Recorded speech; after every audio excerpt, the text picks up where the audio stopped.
welcome to Salcedo Paranormal. It is Friday, September 23rd, 2022, and this is an extra episode. And tonight I will be covering more paranormal news. And this is another episode of haunted places, articles about places that are said to be haunted. And as always, you can find all of the shows along with links to all social media, ways to donate, and ways to contact me at the podcast page, which is salsidoparanormal.podbean.com. That's SALSIDO paranormal.podbean.com. Always happy to hear from you all, whether you have comments or questions or topic suggestions, or if you have stories of paranormal experiences, whether they're your own or from others that you trust. Happy to either read those or have you join me on the show to talk about them. So, this show happened today because I had more than enough articles to look through and choose from in my inbox, my email, and so thought this would be a good quick. It won't be a long one, just a good quick extra show here to go through these few articles um and then go from there. So I see you there, APOC. Let me know if the reset doesn't work. Maybe it's me, but I don't think so as far as the volume levels go. But let me know. Still? Okay. Let me see here. I'll see if I can change that real quick and go from there. I just turned it up, so hopefully that'll work. But anyway, so that's all I can really do from here as far as I know. So again, these articles I found are about places that are said to be haunted. And just because there are a lot of names in other countries that I don't know how to pronounce, I tend to stick mainly to places here in the US. So that's not I'm definitely interested in all those other places around the world. It's just names and words are hard. So but anyway, so I have these three articles. I already put them in the stream chat text channel here. And I will include the links to those articles in the episode description. Both for the YouTube and podcast feeds. Just real quick, I was checking earlier today, and it looks like we are now at over 3,400 downloads for the podcast and 6,100 views on YouTube. So, as I always say, thank you all so much for your support and for listening. And it's just amazing to me that those numbers are even there. So, so yeah, I think that's covers everything. And now I will get back to I will get to the articles here. This first one is from travelandleisure.com. And the title is 10 real haunted houses across the United States. Now, the important thing here is it says real, and it means that that we're not talking about what they call haunted house attraction. So these aren't places where people are set up to frighten other people. And it's amazing how fast those articles about those places just flooded my my alert system, my email alert system that I have set up. So can make finding the real stuff a little more difficult, but that's okay. That's what I do. And so this article here, it seems to cover a lot of your more well-known places. Talks about, let's see here. I may have to, okay. Looks like I may have to get out of the reading mode I'm in because it's not really showing up properly in that mode. So 1 second while I do that.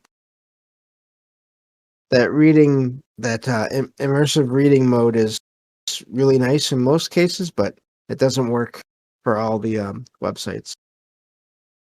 So let me see here. I'm going to skip over the places that are pretty well known, um, and just focus on the stuff that I really haven't heard of much before. And so this first one here that I see that I don't recognize the name of, and it has like a nickname, and it's known as the House of Death. Wonderful, um, wonderful name. But it's said to be haunted by the ghosts of 22 people who lived or died within this place, including that of uh, the young girl. Um, and so the place has also been visited by celebrities such as Mark Twain back in 1900, and it says that apparently his spirit supposedly shows up once in a while there. I always wonder about that. These people when they um when they pass, can they choose all where they go to all these places? And is that why they're only seen in certain places once in a while? Um, so let's see here. Apparently, this is a the street that this house is on is a popular stop on New York City ghost tours.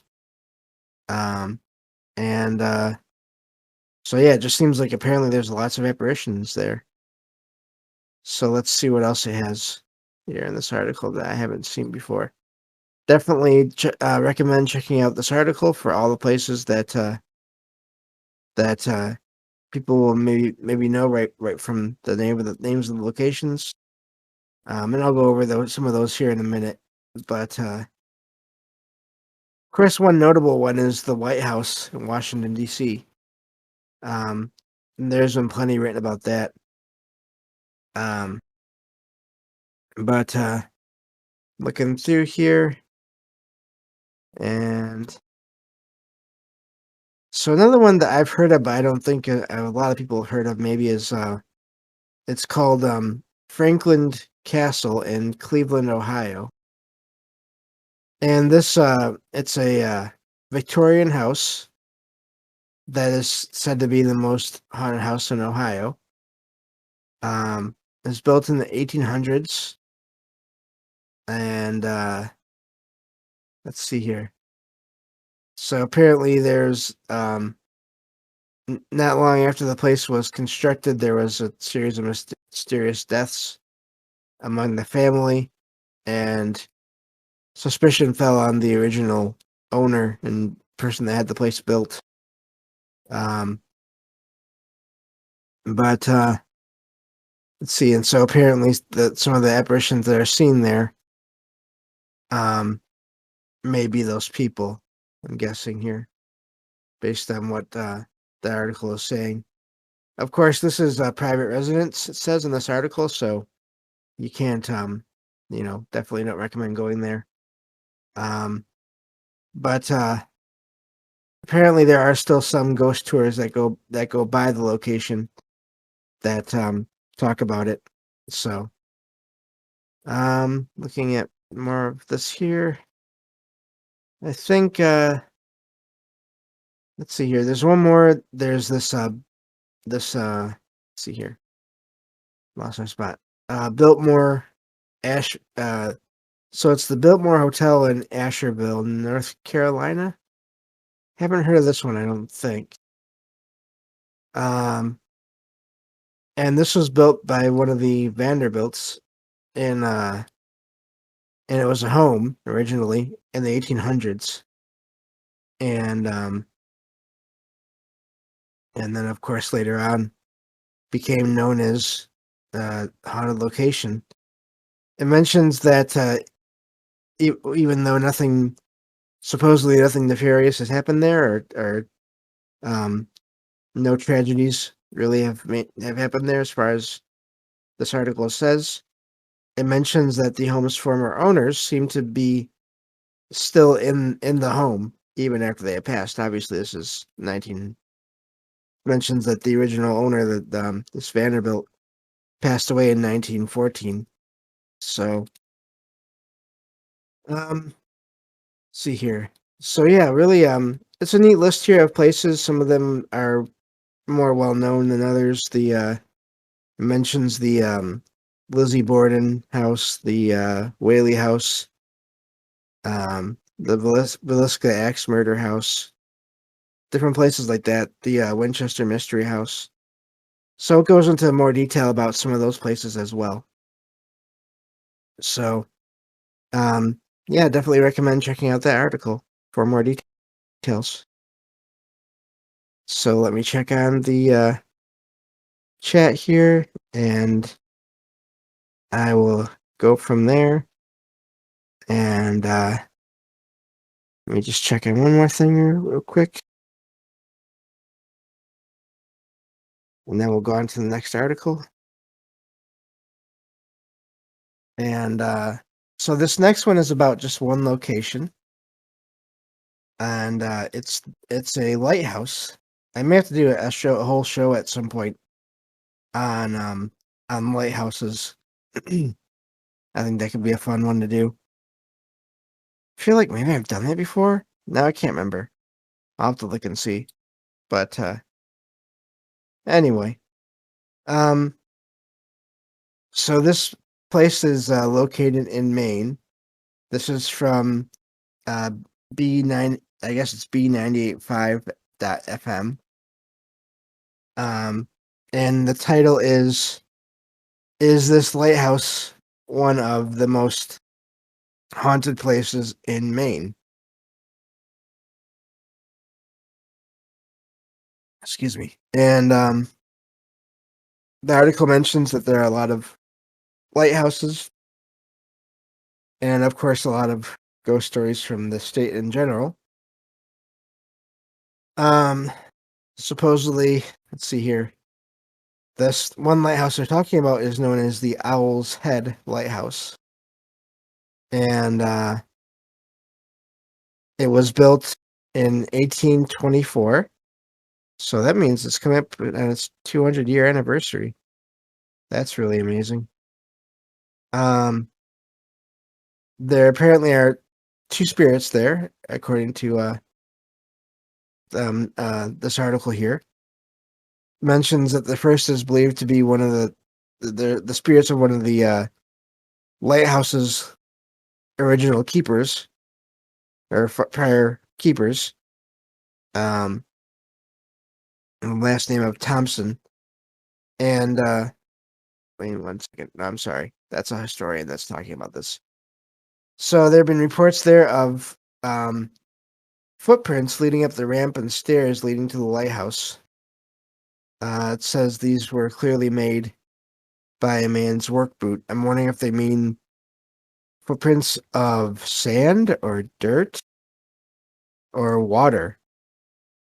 That's a important detail there. Let's see here. And the going into detail about the history of the location, and apparently there's another story about the place is that there's another spirit that's a friendly keeper, a former keeper that's friendly though. And the story goes that he he had a friendship with the daughter of a Coast Guardsman who was stationed there. And the story says that huh, I don't know what this means. I don't know. This is kind of jumping around, it seems like. Anyway, um, I see. So there was apparently at one point one of the families that was living there with a keeper had a daughter as well, and this goes into that whole idea of kids being sensitive to things more than maybe than adults are sometimes. And apparently, one night she woke up in the middle of the night and told her father that the fog was rolling in. Time to put the foghorn out. Um, and supposedly, according to the parents, she wouldn't have had any knowledge of those terms at that age. She also talked a lot about seeing a man with a beard, even though they never had a guest in the house matching that description. So, let's see here. Looking at the rest of this, I think that's where that part of the article ends, and it goes into another topic here. So, leave the rest of that for you all to check out later. And I have one more article here. Um, okay. Yeah, okay. I don't know. Um, okay. Yeah, raise the overall volume. That helped. All right. Yeah, because I did turn up my volume as well, so I don't think there's a whole lot more I can do on my end. But technology can always be tricky. So I'll listen back to this and hopefully it still sounds good. And usually it does. So we should be fine there. And this is a bonus show. So the worst case scenario is you would all get a extra exclusive stream out of it. So, um, but anyway, this last article here is from Courant.com, Courant.com. And this is about, let's see here. The title is Hauntings in Connecticut. Visit these places for National Ghost Hunting Day, which, as it turns out, is tomorrow. I believe it's tomorrow, yeah. According to this article here. Yeah, so it's tomorrow, the 24th. And that's kind of ironic in a way because it's the one day of this week that I don't have a show going on. So anyway, so let's see here. There's this article is just talking about places in Connecticut that are said to be haunted. Um, let's see here, and I will go into the rest of this here. And also, just I would recommend looking at these articles, even if you don't read them all. The pictures of some of these locations. There's some beautiful architecture in them. So even that just on its own is fun to look at. So the first place, we'll just go through a couple of these here in this article, as I always do. And I leave the rest for you all to check out. This first one they mention here is the Old State House. This is in Hartford, Connecticut. And this place is said to be haunted by ghosts from the past, of course. That's haunted from ghosts. That's an interesting idea. Yeah. The idea about ghosts being from the future. But anyway. So people there have reported hearing footsteps and then ghostly assembly meetings. So basically, multiple people talking at once, like in a meeting format. That's really amazing. Let's see here. Goes into a little more details about the history. Mentions another apparition that is said to be there.